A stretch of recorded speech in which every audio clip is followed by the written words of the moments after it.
Comedy video কাকে বলে দেখুন। ডাক্তার আমারে কইলো বাচ্চা হইতে দেরি হইব। আমি কইলাম এত ডাক্তার থাকতে দেরি হইব কেন?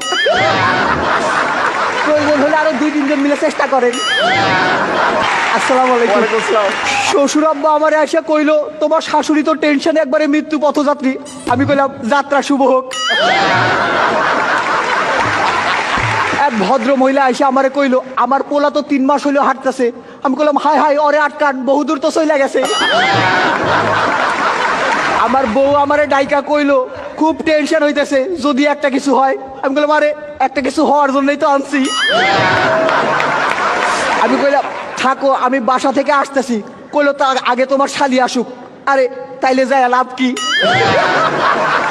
দিদা আমারে কইলো বাচ্চা হওয়ার আগে টক খাওয়ান লাগে, এই ধর তোর বউয়ের জন্য 1 বাটি আচার নিয়ে যা। আমি কইলাম তাহলে আমারও 1 বাটি দাও। দিদা কইলো আরে না বাচ্চা তো হইব তোর বউয়ের। আমি কইলাম হ অবাক ব্যাপার, একই দিনে বিয়ে করলাম শুধু বউয়ের খবর হয়ে গেল। বউ কইলো বাড়িতে নতুন অতিথি আসতেছে, শুনে খুব আনন্দ পাইলাম। পরদিন দেখি শ্বশুর শাশুড়ি চলে আসছে। পাশের ঘর থেকে শালিকা এসে আমারে কইলো দুলা ভাই আমি কিন্তু বইন্ডে সারা রাইতে ঘুমাইতে পারি না। আমি কইলাম হ আমিও। আজ থেকে তোমরা দুজনে একসাথে থাইকো, আমি মধ্যিখানে ম্যারেজ করে আনি মনে। শালি কইলো আমার বোনের বাচ্চা হইব জন্য আমার খুব খুশি খুশি লাগতেছে। আমি কইলাম এইবার তোমার উচিত তোমার বোনকে খুশি করা। পরিবার পরিকল্পনার এক আপা আসছিল। আপা আমারে কইলো যে জন্ম নিয়ন্ত্রণের জন্য কোনো পদ্ধতি গ্রহণ করছিলেন কি? আমি কইলাম পদ্ধতি একটা গ্রহণ করছিলাম কিন্তু ওইটা নিয়ন্ত্রণের না। আপা আমার বউরে কইলো যে এই সময় ভালো মন্দ খাওয়া দরকার, আপনার কি খাইতে সবচেয়ে ভালো লাগে? আমি কইলাম ওই একটা খাবারের নাম কয়া দাও। ওইটা কইও না। আপা আমার বউরে কইলো এই সময় কিন্তু ভারী কোনো কিছু তুলবেন না। আমি কইলাম আমার ওজন খুব একটা বেশি না। আমার বন্ধু আমারে কইলো আমার শ্বশুর শাশুড়ি খুব খারাপ, মাসে 2-3 বার যাওয়া আসা করে। আমি কইলাম আমার শ্বশুর শাশুড়ি খুব ভালো, সে 5-6 মাস আগে আসছিল আর যায় নাই। আমি যাই শ্বশুর শাশুড়ি কইলাম আপনারা বাড়ি যাইবেন কবে? কইলো নাতি নাতির মুখ না দেখে যাবো না। আমি কইলাম ঠিক আছে 2-3 দিনের মধ্যে একটা ব্যবস্থা করতেছি। হানিমুন থেকে ফিরেই তো বউরে হাসপাতালে পাঠানো যায় না, লোকজন কি মনে করবো, তাই বিস্তারিত একটু কইলাম। শালিরে করে রিক্সায় করে হাসপাতালের দিকে আসতেছিলাম। শালি আমার জড়াই ধরে কইলো আমার খুব টেনশন হইতেছে।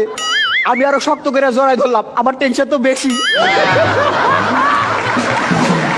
হাসপাতালে ঢুকতেই ডাক্তার রে দেখা বুকটা ধীপ ধীপ করতেছিল। মাইয়া ডাক্তার যে ডাক্তার আপা আমারে কইলো বাচ্চা হইতে দেরি হইব। আমি কইলাম এত ডাক্তার থাকতে দেরি হইব কেন? প্রয়োজন হলে আরো 2-3 জন মিলে চেষ্টা করেন। টেনশনে কাঁপতেছিল আমার হাত,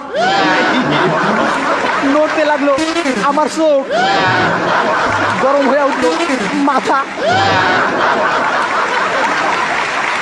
আমি দোয়া করলাম যে বাচ্চা জানি দেখতে আমার মতো হয়, দুষ্টু প্রতিবেশীর তো অভাব নাই।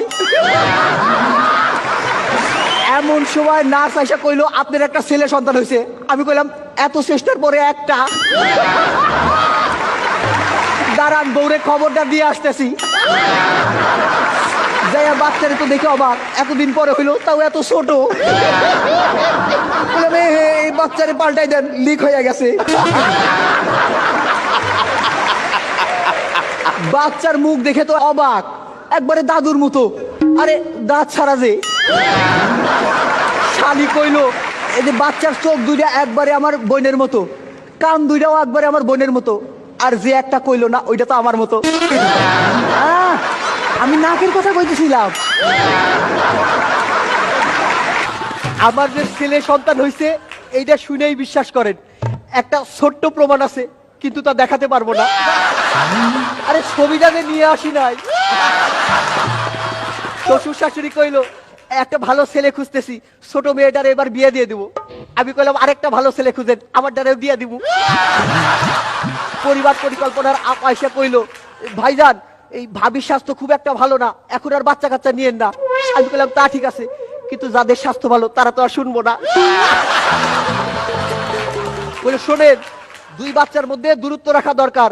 আমি বললাম ঠিক আছে, বাচ্চা আরেকটা হইলে 2টারে 2 জায়গায় পাঠাই দেবো নি।